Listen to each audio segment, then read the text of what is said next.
तो हम बहुत ही बारीकी से सोचेंगे कि ये करने के क्या प्लस माइनस है और नहीं करने के क्या प्लस माइनस है। तो यहां पर दो फैक्टर्स आ रहे हैं। एक है जब हम किसी और को सलाह देते हैं तो हम ज्यादा सोच समझ करके नहीं देते हैं, कुछ भी बोल देते हैं, सामने वाला भाड़ में जाए, आपको क्या फर्क पड़ता है।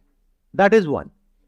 सेकेंड, कि जब आप खुद अपने आप को कोई सलाह देते हैं तो उसमें इमोशंस बीच में आ जाते हैं, जो गलत नहीं है पूरी तरह से, क्योंकि हो सकता है कि जो आप डिसीजन लेने वाले हैं वो लेने में आपको बहुत डर लग रहा है, तो उस डर के पीछे कोई एक्चुअल रीजन है कि अगर वो डिसीजन आपने लिया, फॉर एग्जांपल जॉब छोड़ देगा, तो एक्चुअल में आपको नहीं पता कि अगले महीने आप अपने बच्चों की स्कूल की फीस कैसे दोगे, या क्रेडिट कार्ड्स के बिल इतने बढ़ चुके हैं वो कैसे दोगे।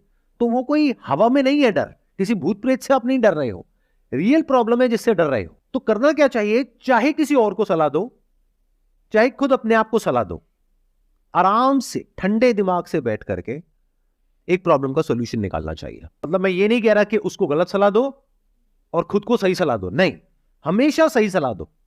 अगर कोई भी आकर के आपसे कोई बात कर रहा है या कर रही है और वो डिसीजन बहुत बड़ा है, छोटा मोटा है तो फर्क नहीं पड़ता, बट अगर वो डिसीजन बहुत बड़ा है तो आराम से बैठो, समझो कि उसकी क्या प्रॉब्लम है, उसके माइंड में क्या आ रहा है, उसको समझ करके। जैसे अभी मैं आप लोगों से समझ रहा हूं, अब मुझे नहीं पता था इस क्वेश्चन का ये आंसर निकल करके आने वाला है, लेकिन स्टेप बाय स्टेप हम आगे बढ़े तो हर एक पर्सपेक्टिव से चीजों को समझने की कोशिश कर रहे हैं, जो हो सकता है आज से पहले पूरी दुनिया में इस तरीके से इस प्रॉब्लम को किसी ने नहीं देखा होगा। जाकर के किसी और से पूछोगे, कोई और है यहां पर बैठा हुआ है, वो क्या कहेगा, अच्छा ये होता है, तो ठीक है। इसके पीछे जो रीजन है वो ये है कि आप जब किसी और को सलाह देते हो तो आप डिटैच होकर के देते हो, उसमें आपके इमोशंस बीच में नहीं आते हैं, तो आप सही सलाह देते हो।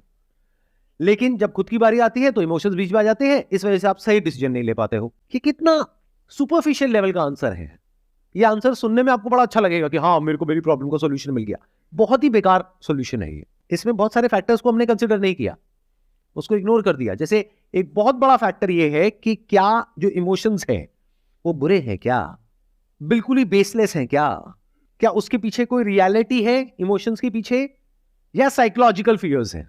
देखो, एक होता है एक्चुअल फियर, एक होता है साइकोलॉजिकल फियर। तो अगर किसी और को सलाह दे रहे हो तो वहां पर भी समझो और ब्रेक डाउन करो चीजों को।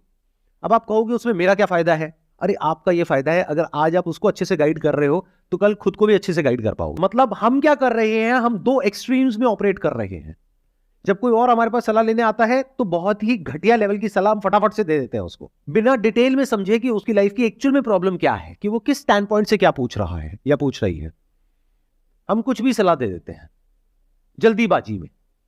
तो एक हो गया, जल्दीबाजी में हमने कुछ भी सलाह दे दी, और जब खुद की बारी आती है हम कोई डिसीजन ही नहीं ले पाते हैं। तो दोनों ही गलत हो गया ना। मैं क्या कह रहा हूं, चाहे कोई और हो चाहे आप खुद हो, हमेशा हर पहलू को देख करके, सोच समझ करके फिर डिसीजन लेना चाहिए। मतलब उसमें प्रैक्टिकलिटी का भी रोल है, इमोशंस का भी रोल है, डिजायर का भी रोल है, फियर का भी रोल है, रिस्क एनालिसिस भी है, वेरी इंपॉर्टेंट। क्योंकि जब भी कोई बड़ा डिसीजन होता है तो साथ में बड़ा रिस्क होता है। अगर कोई रिस्क नहीं है तो वो छोटा डिसीजन है, तो वो कर लो, चाहे खुद हो चाहे किसी और की बारी हो। बट अगर कोई बड़ा डिसीजन है तो बड़े लेवल पे सोचना पड़ेगा। अब सवाल उठता है, ऐसे सोचते कैसे हैं, अपनी थिंकिंग को ऐसा कैसे बनाएं कि अगर कोई प्रॉब्लम है तो हम उसकी हर साइड को देख पाए, या ये कह लो हर साइड को तो कोई भी नहीं देख सकता, because thought bye it's very nature is limited. लेकिन जितना हो सके एक प्रॉब्लम को हम ज्यादा अच्छे से समझ सके, फिर उसका सोल्यूशन निकाले। तो ऐसा कैसे होता है, ऐसा होता है क्वेश्चंस पूछने से, आंसर देने से नहीं। आपने कभी नोट किया होगा, अगर मेरे से कोई कुछ पूछता है या पूछती है तो मैं पलट करके उनसे क्वेश्चंस पूछता हूं। पहले मैं समझता हूं प्रॉब्लम को, फिर कुछ बोलता हूं। और शुरू शुरू में ये काम आपको लिख करके करना है। यानी अगर कोई इंसान आपके पास सलाह लेने के लिए आया, या फिर अगर आपको खुद के लिए कोई डिसीजन लेना है, तो एक पेपर पेन लो, उसमें इधर लिखो प्लस, इधर लिखो माइनस, कि इस डिसीजन को लेने के क्या प्लस है क्या माइनस है। उसके साथ में बैठो। उस इंसान के लिए वो डिसीजन बहुत इंपॉर्टेंट है। 2 मिनट में मत बोलो उसको कुछ भी करने के लिए, हो सकता है उसकी पूरी लाइफ खराब हो जाए। धीरे धीरे क्या होगा, अगर आप इस तरीके से काम करने लग गए, यानी लिख करके अपने माइंड को क्लियर करने लग गए, तो धीरे धीरे आपकी माइंड में ही प्लस माइनस एकदम से आ जाएंगे।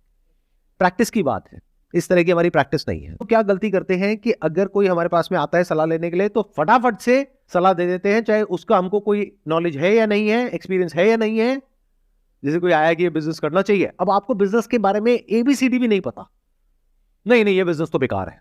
हो सकता है वो बिजनेस बहुत बढ़िया हो, या फिर कोई आया कि मेरे माइंड में बिजनेस आइडिया आ रहा है, मैं कर लूं क्या? हाँ हाँ कर ले, बहुत बढ़िया है।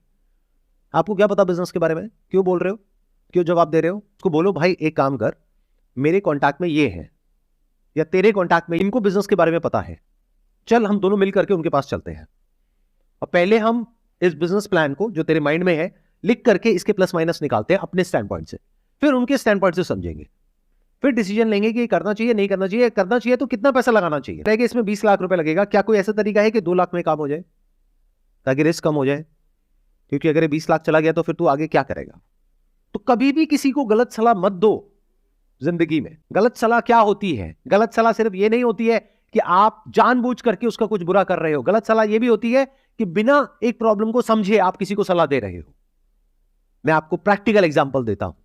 कोई आपकी फैमिली में या आपके फ्रेंड सर्कल में बीमार है, उसका मानो पेट खराब हो गया है या खांसी जुकाम है, कुछ भी है, आप जाओगे फटाफट से जाकर के उसको सलाह दे दोगे, भाई ये ले ले ठीक हो जाएगा। Based upon what? कि मैंने ये लिया था, मैं ठीक हो गया था, तो तू भी लेगा तो तू भी ठीक हो जाएगा। अरे उसकी प्रॉब्लम और आपकी प्रॉब्लम सेम है क्या? तो आपने क्या किया? एक इंसान को गलत सलाह दे दी। आपकी नीयत गलत नहीं है, लेकिन आपकी ये जो सलाह है ये बेवकूफी भरी है। और जब हम दूसरों के साथ ऐसे करते हैं तो एक स्टेज ऐसी आ जाती है कि हम खुद के साथ भी यही करने लग जाते हैं। टाइम खराब चल रहा है, किसका नहीं चल रहा है पहले तो मुझे ये बता दो। पैसे की दिक्कत है, किसको नहीं है ये बता दो।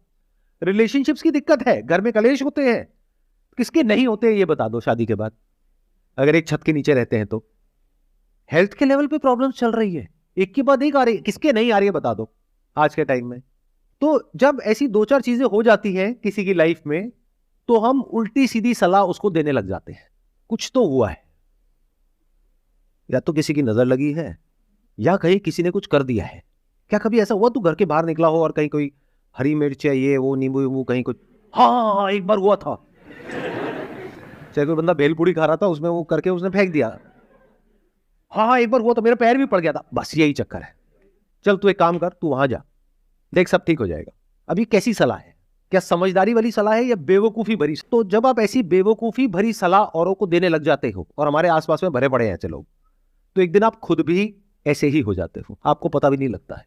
एक झूठ को बार बार बोलते रहो, वो कब सच हो जाएगा आपके लिए आपको पता भी नहीं लगेगा। आप सच और झूठ के बीच में फर्क ही नहीं कर पाओगे। तो चाहे आप खुद हो चाहे कोई और है, बिना सोचे समझे कुछ भी नहीं बोलना है। अगर आपके पास में उस क्वेश्चन का आंसर नहीं है, उस प्रॉब्लम का सॉल्यूशन नहीं है, तो चुप हो जाओ। आप लोग मेरी वीडियोस देखते हो तो आप लोगों को पता नहीं है, ये सेशन मेरा एक्चुअल में होता है, जैसे आज का ये जो सेशन है ये होगा करीबन 1 घंटे का। अपलोड कितने मिनट का होता है? Hardly 15 minute 20 minute. क्यों? क्योंकि बहुत सारे क्वेश्चंस ऐसे होते हैं जहां पर मैं दूर से ही हाथ जोड़ देता हूं। मैं कहता हूं भाई ये मेरी फील्ड से रिलेटेड नहीं है, मेरे पास में इस क्वेश्चन का कोई जवाब नहीं है। ये नहीं कि कोई भी कुछ भी पूछ रहा है और मैं बकवास करता चला जा रहा हूं। अगर मेरे पास में जेन्युइन उसका कोई आंसर होता है तो मैं देता हूं, और अगर नहीं होता है तो नमस्ते कर देता हूं दूर से ही।